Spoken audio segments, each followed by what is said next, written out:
algunos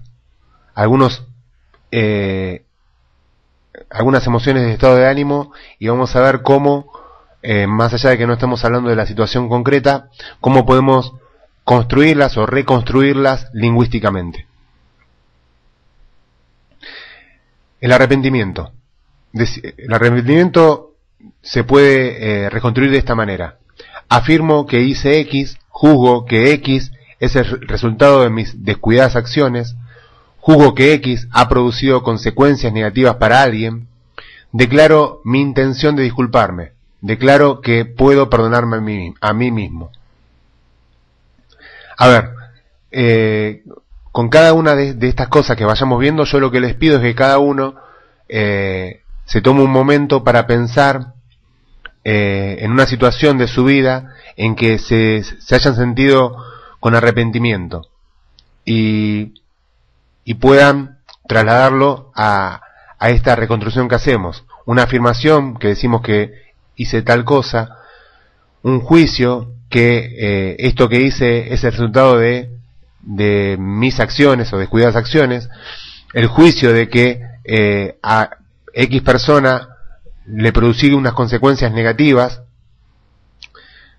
y después, digamos, el tema de la declaración de mi intención de disculparme y declarar que puedo perdonarme a mí mismo.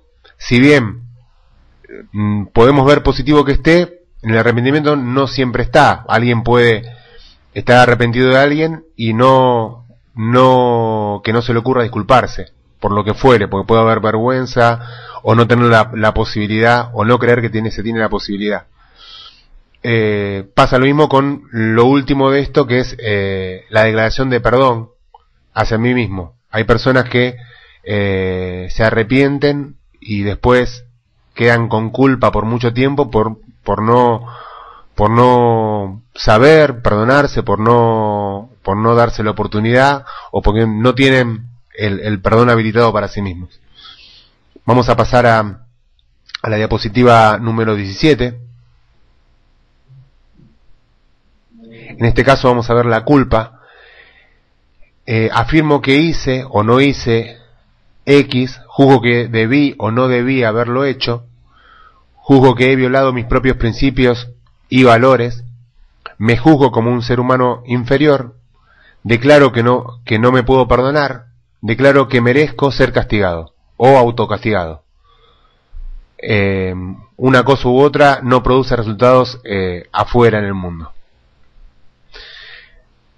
Yo también quiero que vayan observando estas emociones, porque no siempre estamos conscientes que cuando nos culpamos, cuando nos culpamos y sentimos esto, no siempre estamos conscientes de que estamos haciendo mucho de lo que estamos describiendo acá.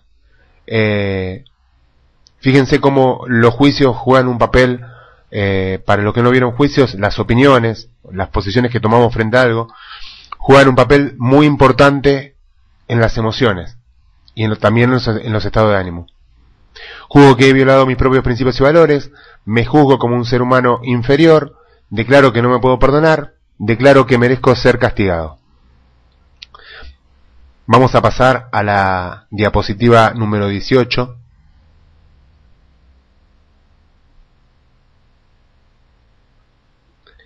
En este caso vamos a ver la vergüenza. Afirmo que hice o no hice X, juzgo que debí o no debí haberlo hecho, juzgo que he roto los estándares de esta comunidad o mis propios estándares, juzgo que esto atenta negativamente mi identidad pública, declaro mi disposición para reparar cualquier daño causado o para esconderme.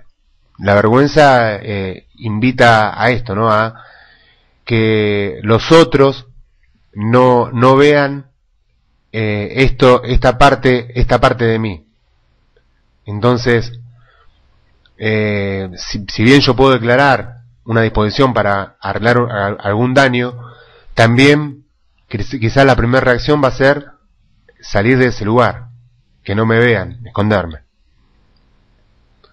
Les vuelvo a repetir que ustedes traten de relacionar estas emociones o estados de ánimo que vayamos viendo con algún hecho de su vida.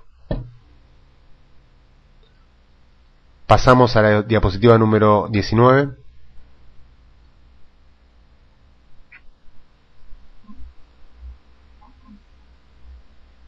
La tristeza. Afirmo que X ha ocurrido, juzgo que X constituye una pérdida para mí, juzgo que algunas posibilidades han disminuido para mí en la vida, acepto esta pérdida como parte de la facticidad de la vida, nos conecta con lo que nos importa. Bien, olvidemos la parte de aceptar. Un segundo. Es bastante particular lo que sucede, como en todas las emociones, pero como después de poder ver esta reconstrucción lingüística que hacemos, cómo podemos separar determinadas cosas. Porque si bien, por ejemplo, si afirmamos que algo ha ocurrido y tengo el juicio de que esto es una pérdida para mí, también juzgo que algunas posibilidades han disminuido para mí en mi vida. Muchas veces, trabajando con coaches, en algún proceso de coaching, nos encontramos con la tristeza, a veces mezclada con alguna otra emoción, pero bueno, la tristeza presente. Y luego de conversar y de profundizar, indagar sobre lo que están sintiendo, y ver cuáles son las afirmaciones que están haciendo y cuáles son los juicios que están haciendo, no siempre luego de la conversación se conserva la misma emocionalidad. Muchas veces con poder rever esas posibilidades que yo creía disminuidas o que habían desaparecido, luego de una conversación y de replantear una situación o verla de un lugar diferente, pueden cambiar estos juicios. Y al cambiar los juicios muchas veces también cambia el estado de ánimo o la emocionalidad. Vamos a pasar a la diapositiva número 20.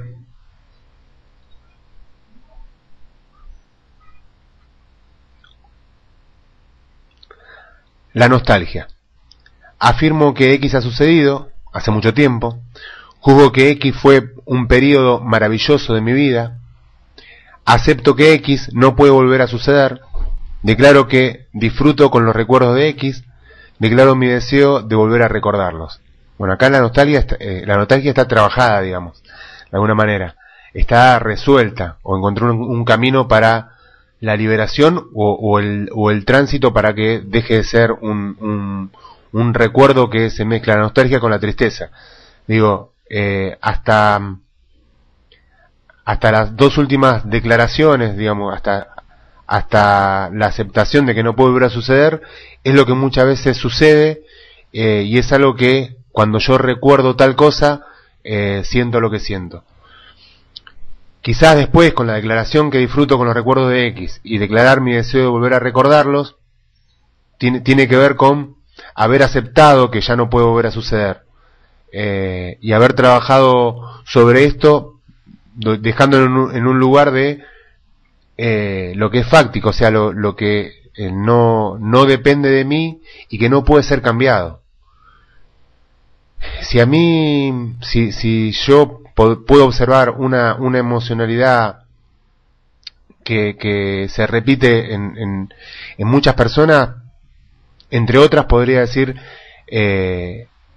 la resignación, o sea, de encontrar con, ya sea en un trabajo o en algún dominio de su vida, a personas con las que sienten que no están conformes con algo que está pasando, tienen quizás nostalgia de algún tiempo pasado que fue mejor, y no pueden aceptar que eso ya no puede ser cambiado. No solamente no pueden aceptar esto, sino que muchas veces esta emocionalidad en la que están no les deja ver, o esta conversación en la que tienen no les deja ver que quizás es posible volver a sentir esto, pero no exactamente, no sé, en el mismo lugar, en la misma situación, en el mismo momento de su vida, sino que a veces es en otro momento de su vida, en otra situación, incluso con otras personas. Y el tema de la aceptación, por ejemplo, es muy importante en función de la necesidad que tenemos de aceptar determinadas cosas que nosotros no podemos cambiar. el pasado no lo puede cambiar nadie, ni Dios. Pasado, las cosas que pasaron hace tiempo, no pueden ser cambiadas. Lo que sí podemos hacer es volver a interpretar esas cosas para trabajarlas y poder sacar aprendizajes de esos hechos del pasado. Vamos a pasar a la diapositiva número 21.